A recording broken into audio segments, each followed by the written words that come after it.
IPL 2026 পয়েন্টেবিলিটি last update করা আছে 4 মেতে। 3 মেতে দুটি ম্যাচ হয়েছিল।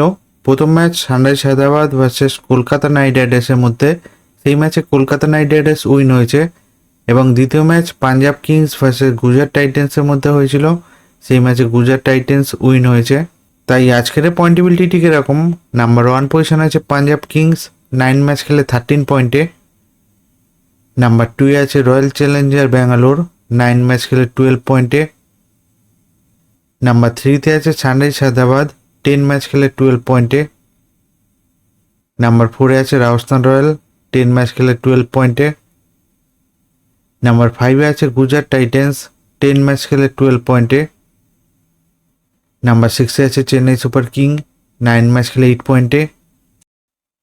নাম্বার 7 আছে দিল্লি ক্যাপিটাল 9 ম্যাচ খেলে 8 পয়েন্টে। নাম্বার 8 আছে কলকাতা নাইট রাইডার্স 9 ম্যাচ খেলে 7 পয়েন্টে। নাম্বার 9 আছে মুম্বাই ইন্ডিয়ান্স 9 ম্যাচ খেলে 4 পয়েন্টে। নাম্বার 10 আছে লখনৌ সুপার জায়ান্ট 8 ম্যাচ খেলে 4 পয়েন্টে। এই আইপিএলের পয়েন্টেবিলিটি লাস্ট আপডেট করা আছে 4 মেতে। ভিডিওটি ভালো লেগে থাকলে লাইক কমেন্ট শেয়ার করবেন।